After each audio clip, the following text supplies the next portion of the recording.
और अब एक बड़ी खबर बिहार से। पटना हाईकोर्ट ने बिहार में जातिगत जनगणना पर रोक लगा दी है। कोर्ट ने इसे असंवैधानिक बताया, ऐसा वकील ने बाहर आकर कहा। पटना हाईकोर्ट में अगली सुनवाई 3 जुलाई को होगी। आपको बता दें, 2 दौर में जातिगत जनगणना होनी थी। पहला दौर जो है वो पूरा हो चुका था 7 जनवरी से 21 जनवरी के बीच, और अब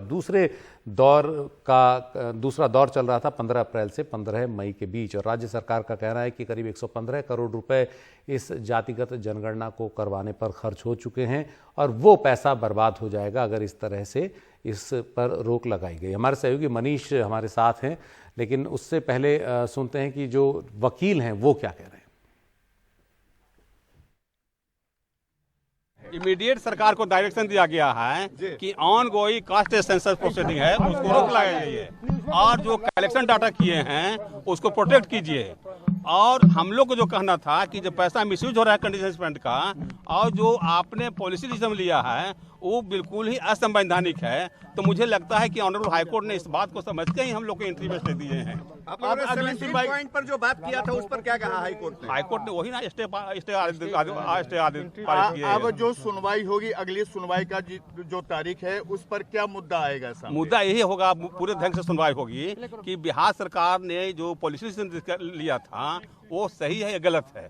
हम लोग का मुद्दा था कि भारत के संविधान के यूनियन लिस्ट 1 में 69 पर एंट्री पर जो सेंसस है और कहीं भी कास्ट बेस्ड सर्वे वगैरह का संविधान में वर्णन नहीं है।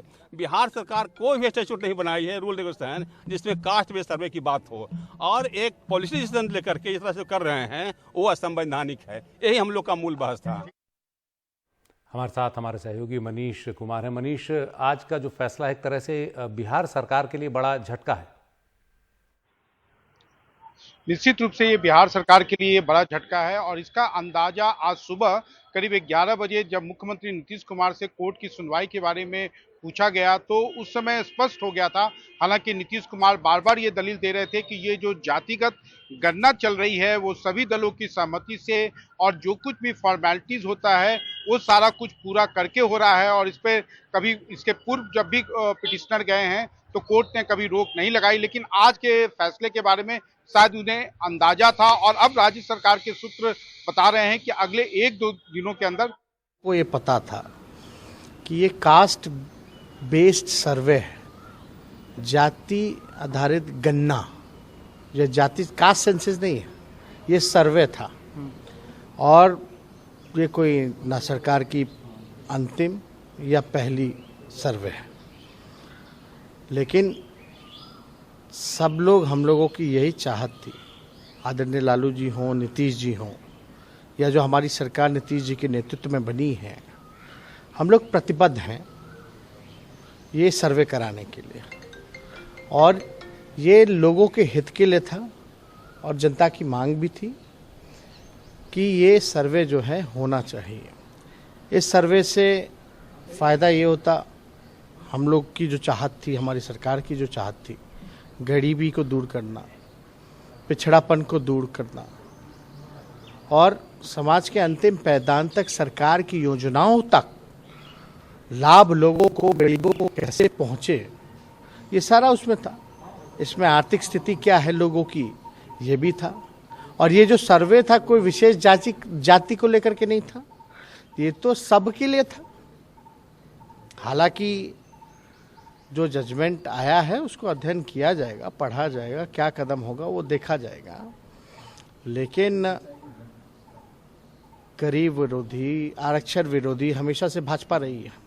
आज खुशी मना रही होगी, खुशियां मना रहे होंगे, लेकिन हम लोग अपने पक्ष को जो है एक बार जजमेंट आ जाए, देख लिया जाए, उसके बाद रणनीति दे करके क्या फैसला होगा अपने पक्ष को हम लोग रखेंगे।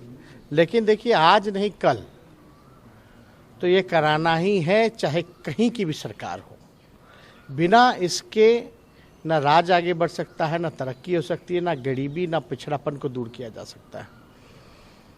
और इसको देखते हुए हम सब लोग जो हैं कई बार मांगे की, संघर्ष किया लोगों ने, ये तो बातें आ ही गई। लेकिन आप देखिए, जो बिहार गरीब राज्य है, अपने ही रिसोर्स से, जब केंद्र सरकार ने मना कर दिया तो अपने ही रिसोर्स से हम लोग जो है ये करा रहे थे सर्वे। और केंद्र सरकार तो ना बिहार को विशेष राज्य का दर्जा देती है, ना विशेष पैकेज देती है, सौतेला व्यवहार करती है। और हम लोग जब अपने ही बलबूते जब गरीबी, पिछड़ापन और समाज के अंतिम पैदान को सरकारी योजनाओं का लाभ पहुंचाना चाहते हैं, तो ये बीजेपी के लोग खुशियां मनाते हैं। ये लोग तो चाहते ही नहीं है कि ये हो। अगर रियलिटी क्या है वो सामने ना आ जाता, भाई कौन लोग गरीब है।